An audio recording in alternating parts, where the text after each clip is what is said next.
Hey, you beautiful people. It's been a while since I've done a video, and there's various reasons why I don't do videos. But there's been something that's been on my heart and my business for a while, and I don't know if I can make a difference or not. But I look well in the matter. I do my due diligence on things, and I don't want to be a Donnie Downer here by any means. But I think things are happening enough for me to say a little bit. And I think a lot of you are aware of it as well, but why not? So, what's really been on my mind is these turbo cancers. I think some of you have heard about them, others haven't. It's just the frequencies of these cancer rates are jumping. I mean, jumping and jumping, and they continue to jump year after year. For that matter, there's been all cancers across the board are rising. And there's some reasons. We all know the reasons. But as for the frequencies, that is not common. It is uncommon and not normal, in my opinion. I'm no doctor, but check out the stats, and I'll give you some of them here. So in 2024, 2 million people have been diagnosed with cancer. That's men and women including, and men and women have a 40% chance of being diagnosed with a cancer. 20% of that 40%, those will die for it. So just think about 40%. It's almost half of Americans, almost, will be diagnosed with cancer. That's about 611,000 people a year, or 1,600 a day dying from cancer. That's 10 turbojets. That's 10 airlines full of people falling out of the sky a day. Don't like it. I don't like it either, but it gets worse. It gets worse. Scientists have been measuring these exposures to wireless radiation now for quite a while.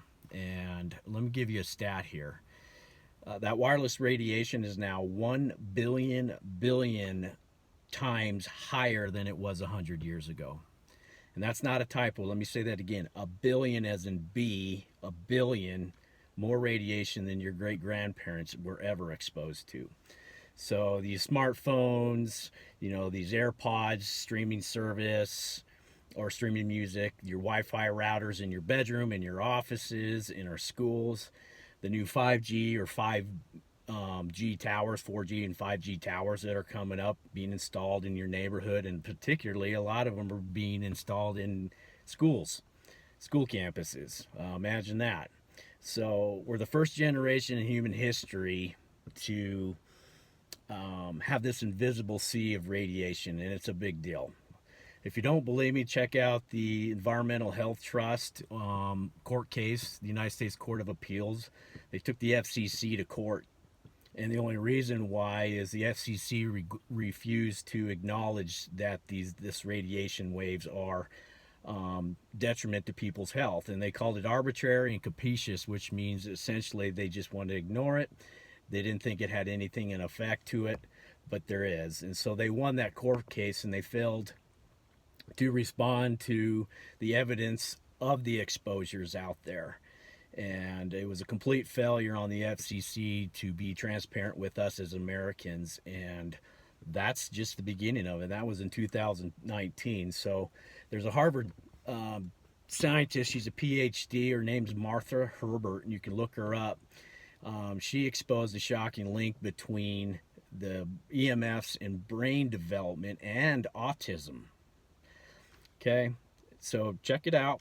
Real world case studies are revealing all this every day. The stats are coming out. 5G towers are triggering health effects in each one of us in days, not months, not years. That's a compound effect, but in days, people are noticing things. Okay, so you get your Wi-Fi in schools and offices, and I'm one of them. I'm working around all this all the time, but I'm really worried about our children. Okay, our kids. I got kids. Some of you don't have kids, but we're still all around it. So we're really, literally glitching out in the matrix, and our health is taking a toll. I mean, you can look around, you wonder why some people are literally glitching out. I don't know if it's related or correlated or not. I don't know. I'm taking a guess here, but I think a little bit has something to do with that, okay? So believe in me or not, you put on that tinfoil hat. Ignore it. That's fine. That's your choice. But I do see claims come in more and more than I've ever seen before. And I've been at it for a while. You can talk to doctors. You can look up cancer rates. The Cancer Society or Cancer Association is right there. So I'm not on top of our food, but now we're getting radiation exposure every day. So, no, I believe that you don't fear the unexpected, you prepare for it. But it's looking like it's going to be only going to increase. And so, if there's anything that you can do, is just be prepared for it. I mean, I don't want to say that that's something you want to think about, but be prepared for it because cancer is super expensive. And in my agency, Life, Health, and Wealth, I'm seeing it. I'm seeing claims. I've seen what it happens when I get those phone calls, and it takes a toll on people financially, emotionally, and mentally too. And you don't want to make sure you're earmarking your assets for liquidation, trying to recover from a cancer, because if you got cancer, you're not working, it's lost income. I'm not going there. You guys get it, but that's no bull. So do what you want with this.